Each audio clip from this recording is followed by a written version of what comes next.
Ready to move in premium triplex villas at Bachupally APR projects. తెలంగాణలో కాంగ్రెస్ అధికారంలోకి వచ్చాక కొత్త పథకాలు వచ్చాయి. ఎన్నికల్లో హామీ ఇచ్చిన 6 గ్యారెంటీలను కాంగ్రెస్ అమలు చేస్తోంది. ఒక పక్క ఇచ్చిన హామీలను అమలు చేయడంతో పాటు మరికొన్ని కీలక నిర్ణయాల వైపు కూడా సీఎం రేవంత్ రెడ్డి అడుగులు వేస్తున్నారు.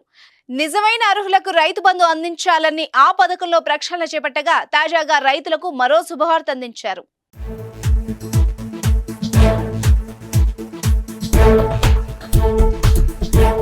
కాంగ్రెస్ ప్రభుత్వం అధికారంలోకి రాగానే మొదట మహిళలకు ఉచిత బస్ ప్రయాణం, రాజీవ్ ఆరోగ్యశ్రీ పథకాలను ప్రారంభించారు.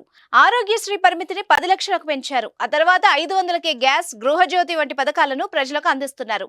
ఇప్పుడు రైతులకు ఉత్సాహం ఇచ్చే మరో నిర్ణయాన్ని తీసుకున్నారు. అన్నదాతల పంట రుణాల్ని పెంచాలని సీఎం నిర్ణయించారు.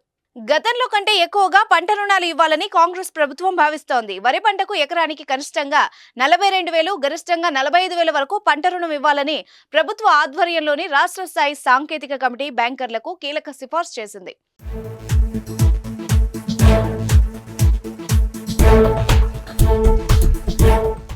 ఇక వరి తర్వాత ఎక్కువగా పండిస్తున్న పత్తి పంటకు 44 నుంచి 46,000, మొక్కజొన్నకు 32 నుంచి 34,000, మిర్చికి 80,000, పసుపు పంటకు గరిష్టంగా 87,000 వరకు ఇవ్వాలని ఆదేశించింది. అలాగే పశుసంవర్ధకం, మత్స్యశాఖలకు కూడా రుణ పరిమితిని పెంచారు.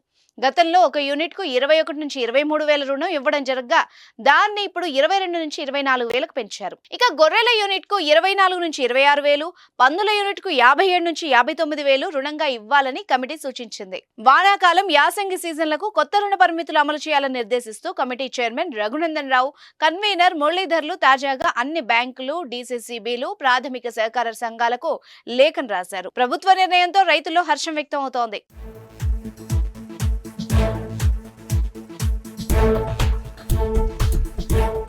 సుమన్ టీవీలో మీ పర్సనల్ అండ్ బిజినెస్ ప్రమోషన్స్ కోసం కింది నెంబర్కి కాంటాక్ట్ చేయండి.